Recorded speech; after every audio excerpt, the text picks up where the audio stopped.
मुझे कुछ मित्र पूछ रहे थे कि आपने जब शुरू किया था तो पहले बहुत कम लोग थे, आज कैसा लगता है। तो मैंने कहा कि जब कोई भी व्यक्ति, कोई भी संस्था पौधा लगाती है तो उसको बढ़ने के लिए समय तो लगता है। और राजस्थानी लोगों की विशेषता ये है कि उनके राजस्थान में बारिश जरा बहुत अन्य प्रदेशों से कम होती है, तब भी वो जल्दी जल्दी पौधे बढ़ाते रहते हैं। और इस भूमिका में इतनी बड़ी संख्या में आप यहाँ पर आए हैं, मैं आप सबका यहाँ का रहने वाला एक निवासी के नाते स्वागत और अभिनंदन करता हूं। मैं लेकिन आया हूं 5 साल के बाद। 5 साल दिवाली में मैं यहां नहीं आता था, क्योंकि भारत के राष्ट्रपति और भारत के प्रधानमंत्री दोनों ने मुझे उत्तर प्रदेश का राज्यपाल के नाते काम करने की जिम्मेदारी दी थी। ये वक्त भाषण करने का नहीं है, फिर भी राज्यपाल के नाते मैंने 2 बातें जो की वो मुझे लगता है कि आपको मैंने बतानी ही चाहिए। वो एक ये है कि आप जानते हैं गए साल में कुंभ मेला हो गया। उत्तर प्रदेश का यह कुंभ मेला इस समय पर कई कारणों से विशेष माना गया। एक तो कारण ये था कि पहले कुंभ में नदियों में, संगम में लोग जाते थे, लेकिन आचमन भी उस पानी का नहीं करते थे, इतनी गंदगी पानी में होती थी।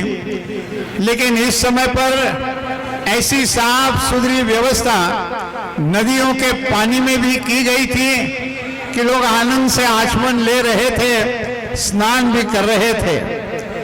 बाहर भी बड़े साफ सुथरा खाने की व्यवस्था, और 25 करोड़ लोग इस समय पर देश विदेश से कुंभ मेला देखने के लिए आए थे।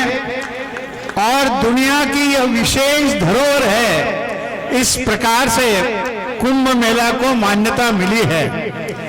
कुंभ मेला समिति का राज्यपाल के नाते मैं अध्यक्ष था, और योगी आदित्यनाथ जी मुख्यमंत्री के नाते उसके कार्याध्यक्ष थे। कुंभ मेला के साथ ही साथ हमने और 2 बातें की है। इतने साल कुंभ मेला इलाहाबाद में होता था, लेकिन इस साल जो कुंभ मेला हुआ वो इलाहाबाद में नहीं, तो हजारों साल से जो सांस्कृतिक नाम था वो प्रयागराज में हुआ। और प्रयागराज ये नाम उसको फिर से दिया गया। वैसे ही 2 साल के पहले हमने अयोध्या में दीपोत्सव प्रारंभ किया था, और कल परसों आपने दीपोत्सव टीवी में देखा होगा। इस साल 5,51,000 दीप अलग अलग अयोध्या के स्थान पर लगे थे। अब सर्वोच्च न्यायालय का कुछ दिनों में ही इसके बारे में फैसला आएगा, लेकिन ये दीप उस फैसले के लिए, स्वागत के लिए ही है, ऐसा हम मान सकते हैं। जैसा हमने इलाहाबाद का प्रयागराज किया, वैसा हमने फैजाबाद का भी नाम बदलकर पहले जो नाम था अयोध्या, वो अयोध्या में दे दिया है। मैं आपसे इतना ही प्रार्थना करूंगा कि जैसे भी सुप्रीम कोर्ट के फैसला आएगा, सारा देश, सारे दुनिया उसके ओर देख रहा है, लेकिन जब भी निर्णय आएगा तब आप भी एक दफे, जैसे कई लोग आप में से कुंभ मेला में आए होंगे, वैसे अयोध्या के दर्शन के लिए वहां पर भी आप पधारे। ऐसा पूर्व राज्यपाल के नाते मैं आपका आमंत्रण देता हूं। मेरा जो स्वागत, अभिनंदन किया, इसके लिए बहुत बहुत धन्यवाद। नमस्कार, जय भारत। और एक बात बताना चाहिए, और एक बात, वैसे आप गोरेगांव में रहते हैं, ज्यादा करके। तो गोरेगांव की एक विशेषता रही, वो विशेषता बताकर मैं मेरी बात पूरी करूंगा। 1978 में आपातकालीन स्थिति के बाद जब विधानसभा का चुनाव हुआ था, उस समय पर गोरेगांव में रहते हुए मैं बोरीवली से चुनकर आया था। तो अखबारों में एक खबर आई थी कि गोरेगांव नेताओं का गांव, क्योंकि उस समय पर गोरेगांव में सांसद के नाते मृणाल गोरे थी, फिर गोरेगांव के विधायक के नाते बाबूराव सामंत वहां काम करते थे, मलाड के विधायक के नाते कमल देसाई वहां काम करती थी, विधान परिषद में ग्रेजुएट्स के प्रतिनिधि के नाते प्रोफेसर कानिटकर जी भी गोरेगांव में रहते थे, और मैं भी बोरीवली में से चुनकर आया था, लेकिन मैं भी गोरेगांव में रहता था। इसलिए उस समय पर 5 विधायक और 1 सांसद गोरेगांव में रहते थे। अब इस समय की स्थिति क्या है, उसको ये 78 की बात मैंने कही, अब 41 साल हो गए सप्ताह में ही निकाल आया है।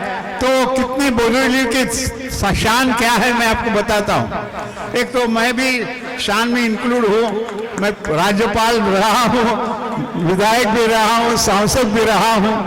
इसके साथ इस समय पर बोरीवली में अपना गोरेगांव में आपके विधायक के नाते, अब आप यहाँ जो अलग अलग लोग हैं, लेकिन पोस्टल एड्रेस सबका गोरेगांव है। गोरेगांव के विधायक के नाते विद्या ठाकुर चुनकर आई है, तो 1 विधायक हो गई।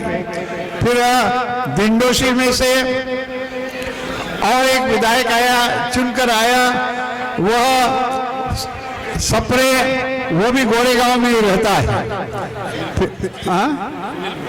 हाँ, सुनील प्रभु। फिर इसके बाद तीसरा विधायक अतुल भातखळकर, नमस्कार, और ये चौथे भी आ गए यहाँ। और ऐसे विधायक गजानन कीर्तिकर जो सांसद है, वह भी गोरेगांव में रहते हैं, और इसलिए 41 साल के बाद पहले जो 78 में हुआ था गोरेगांव नेताओं का गांव, वैसे गोरेगांव फिर से नेताओं का गांव हुआ है। आप सबको मैं फिर एक बार दीपावली के लिए शुभकामना देता हूं। आप मुख्यतः व्यापार उद्योग क्षेत्र के ज्यादा लोग हैं। व्यापार उद्योग क्षेत्र में जो भी थोड़ी ढिलाई आई है, वो आने वाले वर्ष में पूरी की पूरी खत्म हो जाएगी, ऐसी भी मैं शुभकामनाएं देता हूं। क्योंकि आपका व्यापार उद्योग बढ़ता है तो फिर हम लोगों के लिए नौकरी के लिए भी ज्यादा मौका मिलता है, उसके लिए भी काम कर सकते हैं। बहुत बहुत आपका अभिनंदन, धन्यवाद, नमस्कार।